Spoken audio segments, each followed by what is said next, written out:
Hello lovely people, it's Nicola back in the Stitches and Slapdashery sewing room. How are you? I am almost well again. It's been nearly 2 weeks and this cold is still dragging on a little bit. Still blowing my nose like crazy, but feeling a lot better at least. I got through Monday, Tuesday, Wednesday shifts fine. And now I have 4 days off, so that feels great. Gives me lots of recuperation time, so I should hopefully be 100% by next Monday. It wasn't my intention to start filming or recording today. Funny how we still say filming, even though there's no film involved, isn't there? Anyway, I was going to start making some stuff and then talk to you later, but I thought, it's all fresh in my mind. I'll tell you what I've been doing so far this week. One thing I'm kind of excited about is a really cheap new little acquisition that I got from the dollar store this week. I bought some mats. I got 2 floral ones like that and 2 fruity ones like that. Aren't they pretty? They were $2 each. I've bought mats like this before for cutting up to make templates. Where's that heart that I cut out last week? There it is. I used the same sort of thing to make a heart template for those scrappy hearts that I was building last week, that I showed you in the last vlog. And I was almost out of this stuff, so I went and bought more. But you know what? These are almost too nice to cut into, aren't they? After I got them home, I thought I should have just bought enough for my dining room table and used them for placemats. I mean, they're probably supposed to be placemats, aren't they? I guess that's the intention of what they're for, is to use it some sort of placemat. But I was going to use one as a surface for making messes on. If I was gluing something, for instance, I didn't want to get it on my sewing table, I was going to have one mat that was for messes, and I was going to have more mats for cutting more templates. But you know what? I think I might go and get some more of them. I'm not sure whether I like the flowers or the fruit better. I think I like the fruit better. So I think what I might do is go back to that Dollarama and buy a few more of the fruity ones just to use upstairs on the dining room table because they're so cute. Anyway, if I need to make any templates, I'm set for a while with those. So that's fun. Yeah, $2 each. Can't go wrong, can you? The other things I made this week included this. It's a little basket bag, and it's by a website called Michelle Patterns. And I had got the referral from Rachel at Sew Raimi UK. She has a YouTube channel, she has an Etsy shop, and she shows off a lot of what she's making and baking and that on her YouTube channel. You should go check her out. It's a very lovely vlog. She has such a green thumb or green fingers, depending on how you put it. Her garden always looks beautiful in the summer. She's always baking delicious looking things, and she knits and crochets and sews for her shop. The sewing's for the shop, not the knitting and crocheting. The knitting and crocheting is just for her. And these basket bags are in her shop. Plus she uses some for herself at home. When she's making something, she likes to have it in here to hold her yarn or whatever. And so I put a little question on her comments last week and asked her whether this was her own design or if she used somebody else's pattern, and she told me it was Michelle Patterns. So I bought the pattern, and you know what? I know I could probably have figured this out by myself, although I probably wouldn't have done the base like that. I probably would have figured something else out for the boxy bottom. But no, sometimes you don't want to reinvent the wheel, and it's nice to support somebody, small business, and just buy something to make it simpler and quicker and easier to get on with what you want to make. So the pattern, I did print the whole pattern out in the end. This is just the templates I printed out here, and I did a summary of the construction process on the side here. And then I printed it out again so that I could cut this out without cutting into my sheets with the notes on. I made the smallest size. It comes as 3 sizes. This pattern has 3 sizes in the one pattern for $10 US. At least I'm assuming it's US. I did not check my bank account to see whether it came out as more than that. It probably did. Probably turned out to be 15 Canadian or something crazy. Anyhow, yeah, it went together really easily. What she does is she double stitches the side seams and the bottom seam. She double top stitches around the handle and around here, and I think it's more for structure than anything. It's not supposed to be a super sturdy bag. As she said, it's supposed to really only stand up while there's something in it, and then it can sort of fold flat or squish flat for storage.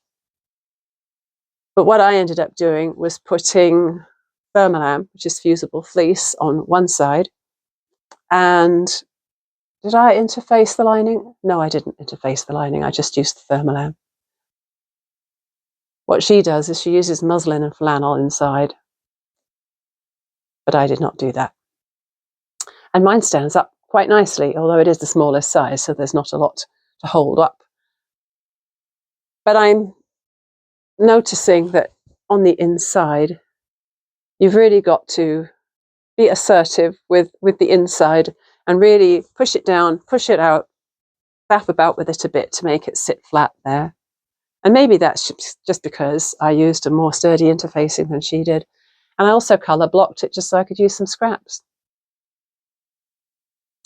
First I chose this cute little tree print, and then I just picked the other colours to go with it.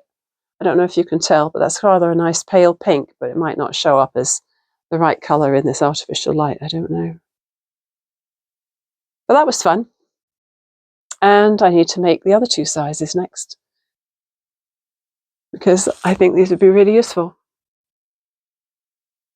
Good bags to have on the coffee table with your current project in. I was very virtuous this week. I did wear a mask at work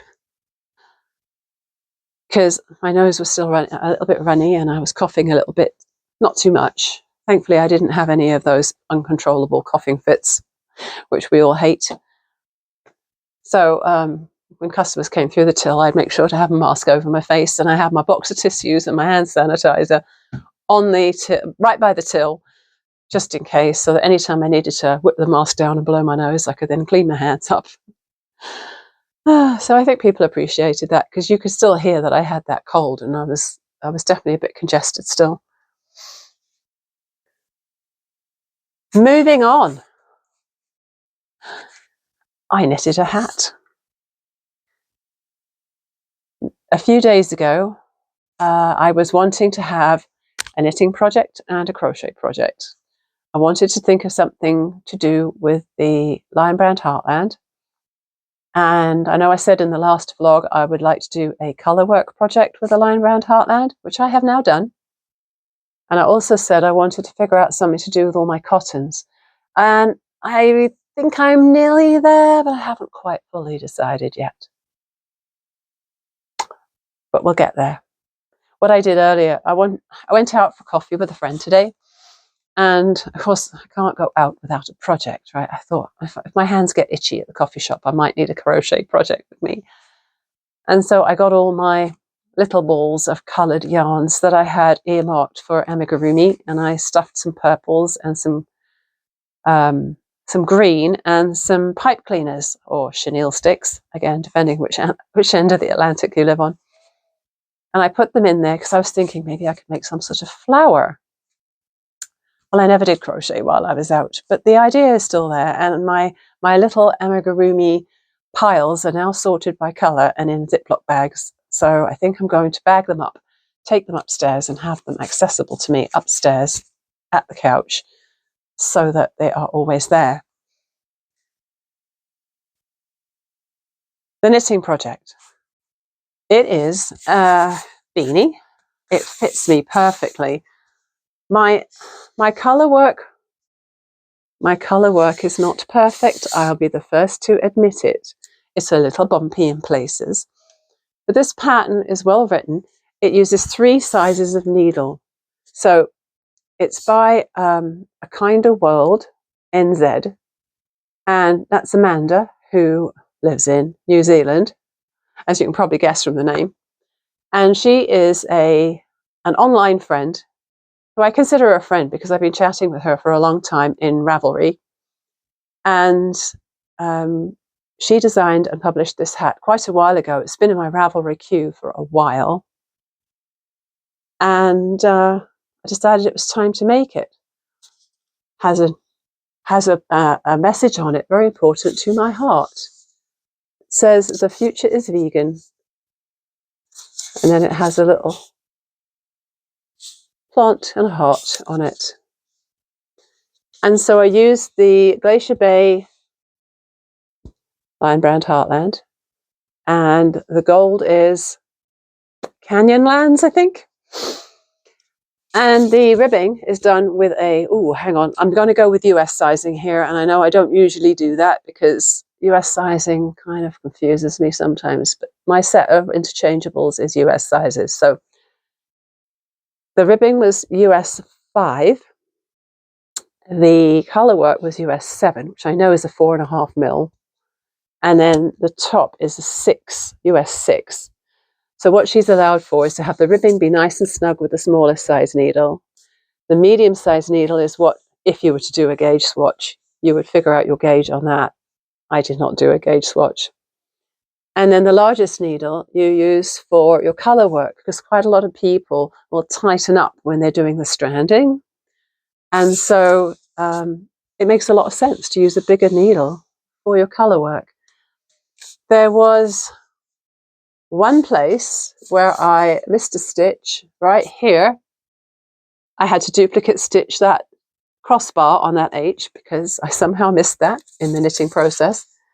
And I did it magic loop, and so I had the 2 sides, obviously, on each side of the magic loop, and there was one really, really loose stitch. I don't know where it was now, but I had to kind of tug one of these blue stitches to the back a bit and anchor it down because it was very loose where the junction of the needles was. But I'm really, really happy with it because it fits me perfectly. It's a bit big for Sally the styrofoam head because she has a very small head. So it comes down a long way over her eyes, but it doesn't do that for me. And it only took me 3 days. So that was great. I'm definitely enjoying thinking of ways to use up stuff that I already have at the moment. It's been a really important exercise for me to do, to appreciate and use what I have. Having said that, I noticed at work yesterday there are 3 completely new yarns. Michael's Loops and Threads range has 3 brand new yarns, and I saw them at work yesterday, and I'm thinking, I'm not going to splurge in a big way, but I thought what would be fun is to buy 1 ball of each and test them out and give you a report on what I think of them. I may do that. No promises at this point, but I might do that. Okay, so what am I doing here this afternoon, apart from talking to you? A few years ago, I made a zipper pouch for a friend. Our group of friends was in a phase of clubbing together and buying each other birthday presents, and we kept that up for a couple of years, but it was getting kind of expensive, so I'm kind of glad it didn't carry on because it was getting a bit much. However, at one point, one of our friends was given a set of interchangeable knitting needles, and I have 2 sets of interchangeable knitting needles, and I don't know if you've ever had one, but they tend to come in a plasticky pouch. Not always, but the Knit Picks ones come in a plasticky pouch, This one has lost its flap on the top because it broke and I just pulled it off. Some of them come in pretty pouches. Now, this is a higher case. I've never owned higher needles, but a friend of mine gave me the pouch because she wasn't using it, and I put my other set of Knit Picks interchangeables inside it. Anyway, back to my friend's set. Seeing as we were giving her the set of needles, I made her a pouch, which when you opened it up, it had 2 rows of divided pockets, putting in knitting needles on one side and crochet hooks on the other. That's all I remember about it. I'm pretty sure if I riffle through my notebooks that I've been keeping over the years of stuff I've made, I can probably find out how I made it, but I don't want to make it the same anyway, so I'm starting pretty much from scratch. For myself, this is what I want. I'm going to use my dimensions from my Mabel zipper pouch that I did the tutorial for a few weeks ago. So I'm going to cut my fabrics 12 3/4 square. And then, because this is a bag I want to have a little bit of width to, a bit of dimension, I'm going to box the bottom. So I'm going to cut 2-inch squares out at the bottom. I'm not putting a slip pocket inside because I want to put the 2 rows of needles down the sides. And I'm going to put zipper pockets on the outside. It's all getting really complicated. It's going to use a lot of fabric, but zipper pockets on the outside, because when you have interchangeable needles, you don't have just the needle tips, you also have all of the cables that come with it, and also the stoppers and the little tools that you need for twisting and untwisting them onto their cables. So I've done a little bit of calculations. This is all my workings out right now. I don't know if you can see that. Pink pen, pink friction pen, you probably can't see that. But I'm going to have it so that it opens wider. When I made the one for my friend, one mistake I made was to do zipper tabs. And so when you unzip the pouch, it was a bit limited for access on the ends. And so whilst it was a beautiful bag and everything, and it did its job, it wasn't ideal. So I'm going to make it an open wide bag like I did with my Mabel pouch. And it's going to have the outer pockets for holding cables and things. It's going to have the divided pockets on the inside. And then, of course, it'll have the area in the middle for whatever else I might want to put in there. It's not going to be for holding projects. It's just purely going to be an equipment bag, just for tools. But, you know, there's always other things, right? Accessories or whatever that you want to keep with your needles. So I've made a little plan here. I may need to adjust it as I go. I've got all my little cutting plan here with what I'm going to have to do. It's going to use a lot of zipper because I'm going to need 3 lengths of zipper. But I'll figure that out. At first, I started to pull out a bunch of scraps, thinking I would piece it like I did with this other bag. What did I do with it? So I thought I might piece some scraps together. Gravity sucks, hey? I thought I might piece some fabric together and make a trial run of this bag, and then make another one with more special fabric. And then I thought, no, I'd like to just make this once and have the confidence it was going to turn out right. So to that end, I have my box of batiks here. My precious batiks that I promised myself that this year I was going to use. Not all of them necessarily, but at least some of them. And they are so gorgeous. So I have a feeling I used some of these batiks to make my friend's knitting needle bag. So if she is special enough to have a batik bag, so am I, right? I'm worth it.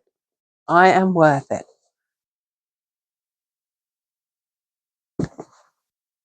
So I'm going to have a little look through these. Make some space here. Turn the camera down so that you can watch me go through it and see what I decide on. Beautiful turtles. I think I'll go through these, and as I'm going through them, I'll probably put them in piles and maybe put all the turtle ones together. And then if I see any others that will coordinate really nicely with each other, maybe I'll put them in a pile too. It's just a random blue, grey and blue.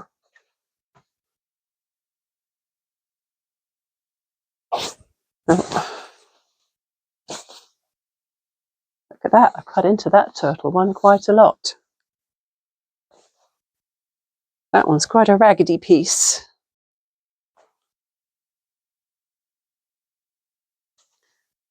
Pretty blue turtles.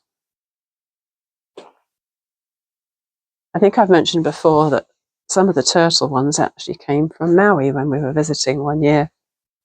This is really pretty.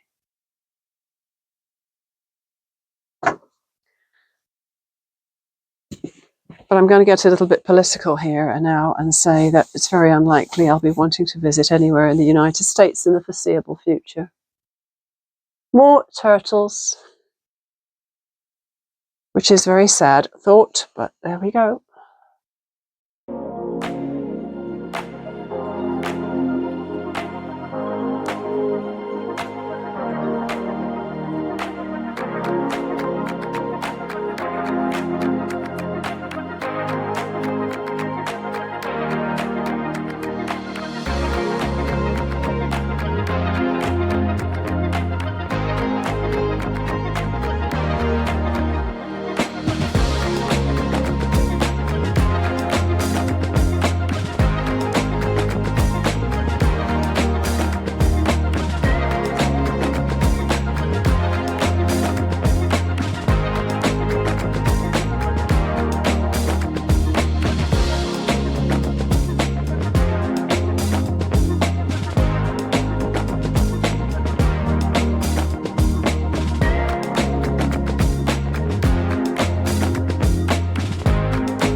Well, that was a lot of agonizing, but I think I've made a decision. This is going to be the outside of my bag.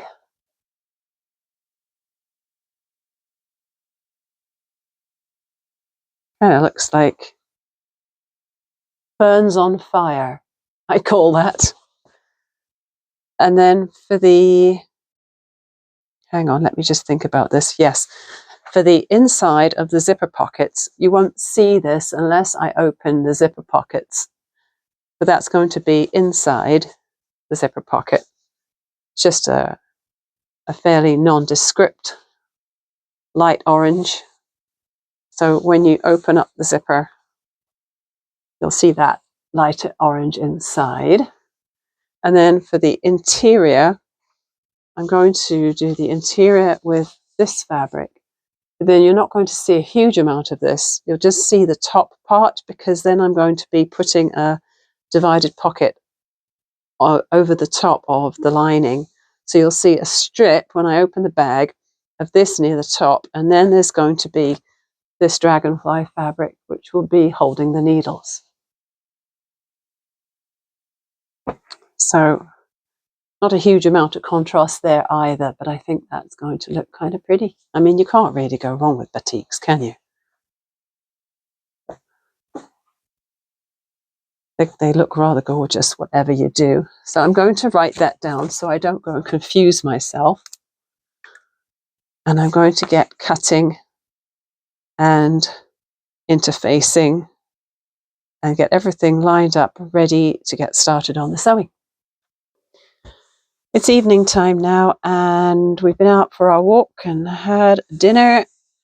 And this is how far I am with the assembling of this knitting needle bag now.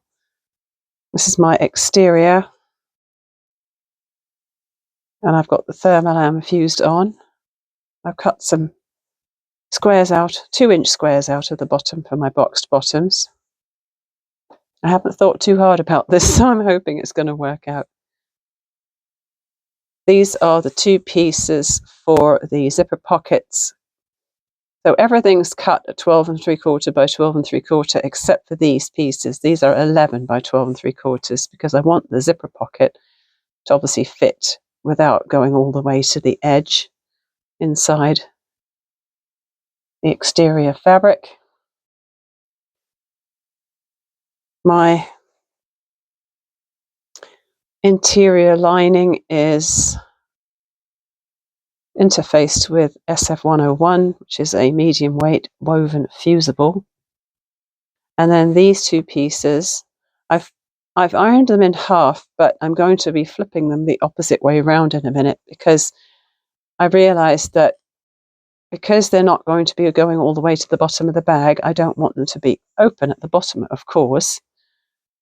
So once I have sewn along here, I'm going to flip it wrong side out, sew along the bottom, flip it right side out and press it again.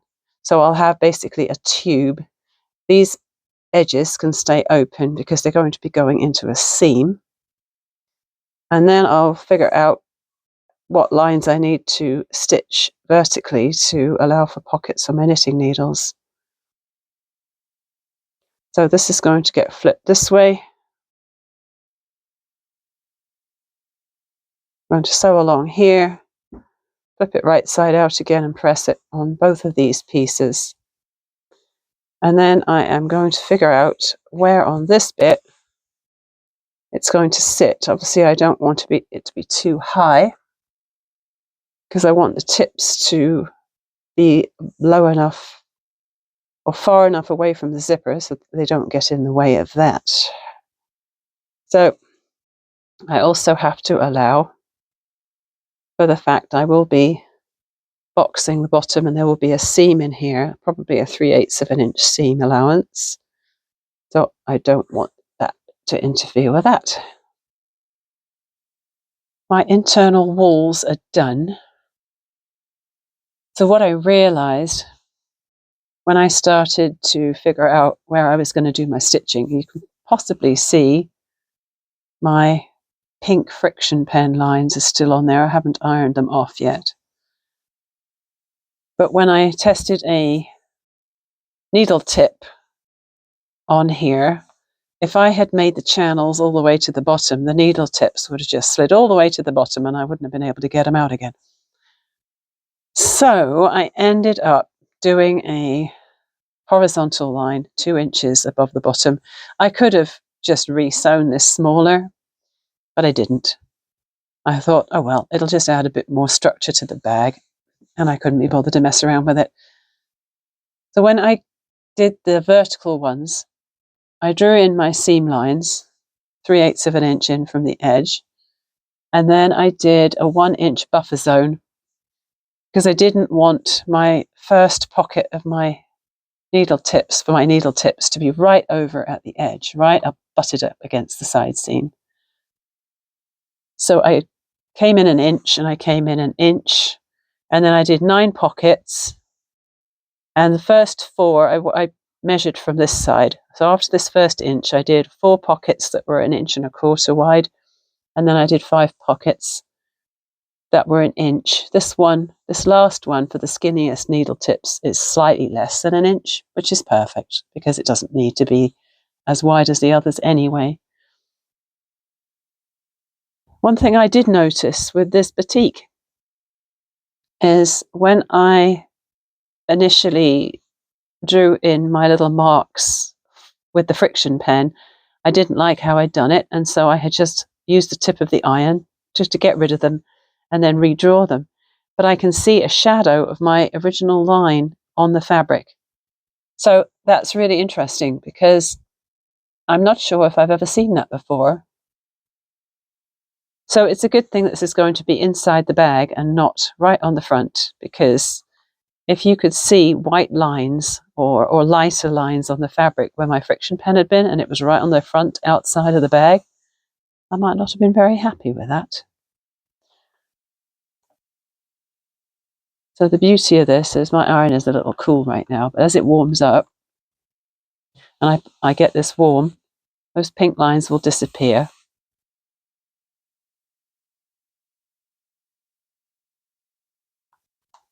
And because I have stitched over them, they shouldn't be that visible, even if the pen did leave a little bit of a shadow behind.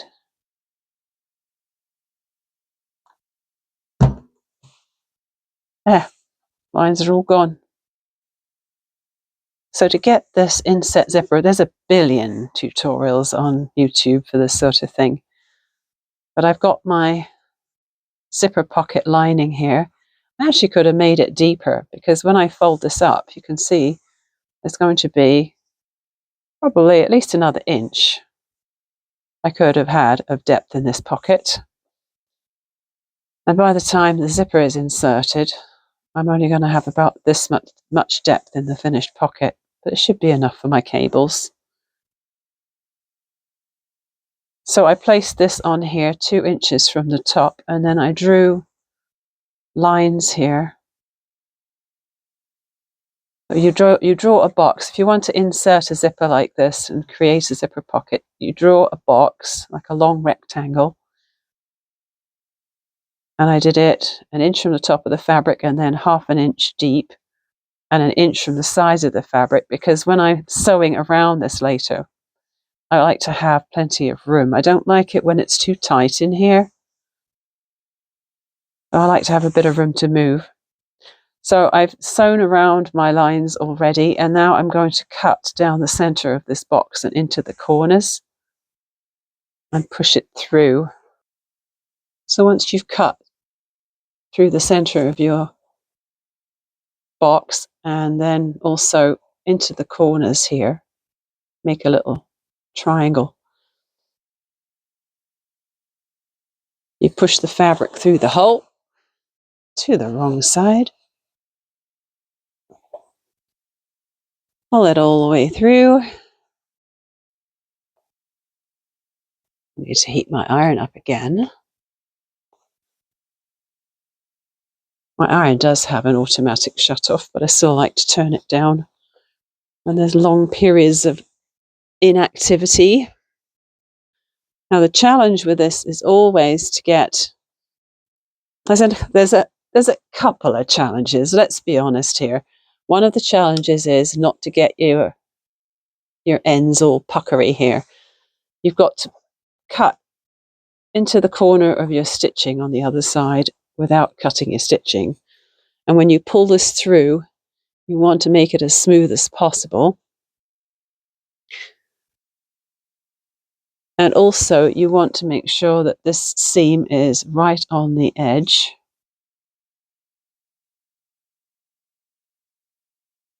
And press it really, really assertively.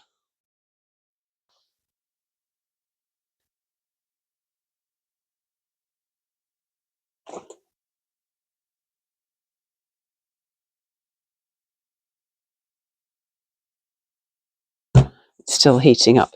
So when I've pressed that on this side, I'll flip it over, and in theory, I should have a nice, neat rectangular opening here when I have pressed it, which I haven't yet.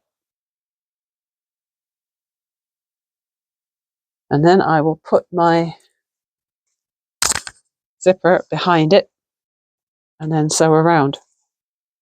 I'm using my rather fun rainbow zipper for all three of the zippers in this bag, because why not? So I've pressed my zipper openings. This is where it's nice to have a pocket lining that's a similar colour scheme to your outer, because then if you can see it a little bit along the edge, it doesn't really matter.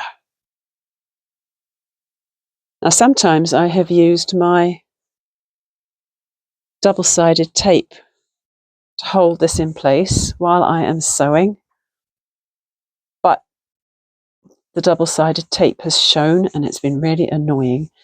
So what I'm going to do is I'm just going to pin it. Once I've pinned it, I'm going to put my zipper foot on my machine and I'm going to sew around here fairly close to the fold, about 1/8 of an inch away. And then I'll do the same on the second one. I've sewn my zippers in. They're far from perfect, so don't look too closely. I can still see a little line of the lining fabric poking out from under here. When you're using a more chunky interfacing like the fusible fleece, I think it's probably harder to get a neat result, but that's just me making excuses. So once that was done, I trimmed my zipper tape back a little bit, because now what I'm going to do is I'm going to fold this lining up and I'm going to sew around here. Obviously not through this part, but I'm just going to sew along here, along here, and along here. Well, my bag is finished. I decided to put my zipper on this way round because this is neater than the other one on the other side. There's my lining in there. Has the wide open access, which I wanted. And it's got all the pockets inside on both sides. And because I boxed the bottom, it's got lots of space in there too. And it's really deep. Now for the moment of truth. Aren't these beautiful? Just love these blue-green needles. Now let's see. The first pocket, the 1-inch one, was just a placeholder or a spacer. So there we go. Let's put these in.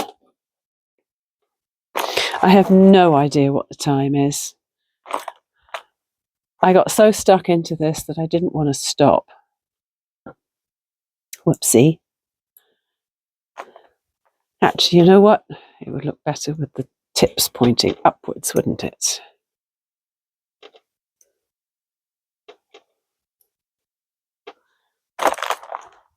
Now, one of my pairs of tips is in a project bag with my 10-stitch twist blanket.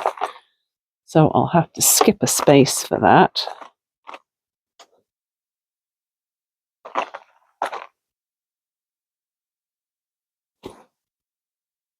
So that's one set in there.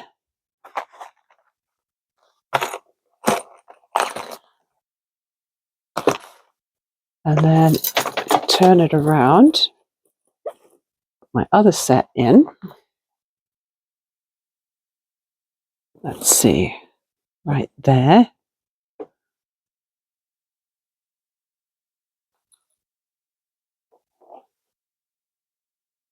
I've been wanting to amalgamate the two sets for a long time. Those plastic containers that the needles come in from Knit Picks are only good for a certain amount of time. I mean, I have had them for years. This rainbow wood set, oh, I can't remember when I bought that. It was a really long time ago. Now I have 4 of the size 4s because the very first thing I did was use the pair of size 4s when I first bought the set, and there was a little messy, scratchy part on it, so they sent me some replacement tips, so I've kept them anyway. So that's my tips in there. Now, as for my cables, I don't see any need to keep the cables separate. So I'm going to put all of the cables, the green and the purple, in that pocket.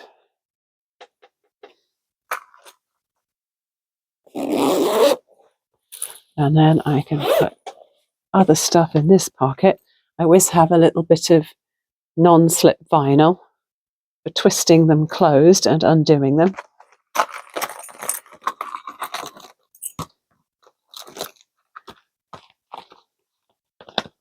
Is that completely empty now? I think it is. So this is going to go in the garbage because it's no good for much now. Goodbye. And this container, this bag, from Higher can go to a thrift store because I do not need it any longer. Oh, a whole bunch more cables. I thought I was missing some.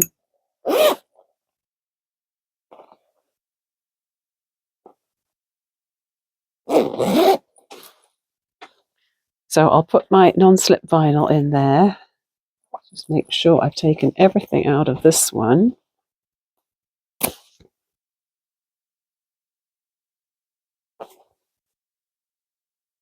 That one's completely empty now. Oh, and there's another piece, little piece of vinyl in there.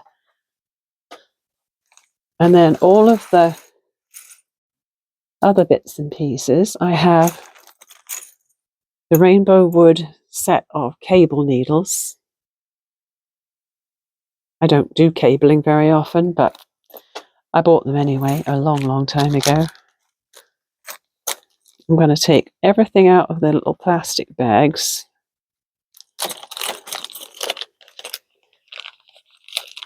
So these are the stoppers. So if you want to take a project needles away and use them on another project, you can put these on the ends of the cables to stop the stitches from getting lost. So I've got loads of those. And then I've got some of these little metal things, which mean you can join two cables together to make them longer. And these are the little things you put in the hole in the needle to give you some torque. It's going to be great. They're all going to be in the same bag. All neat and tidy. Zipped up.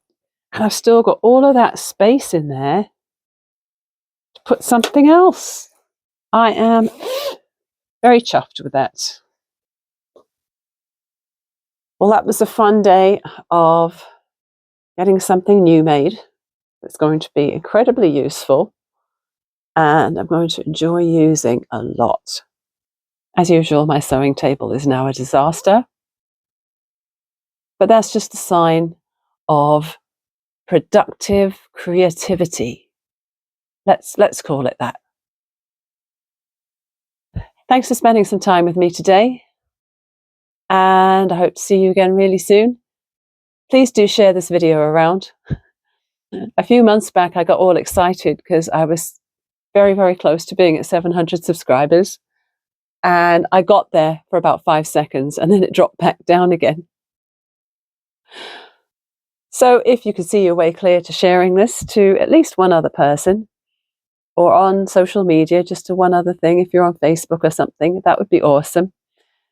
If you look at YouTube on your phone or on a computer rather than on your TV, you'll see that there's a little share option underneath. And yeah, spread the love. And thanks again for being here. And I'll see you again soon with something else. Bye for now.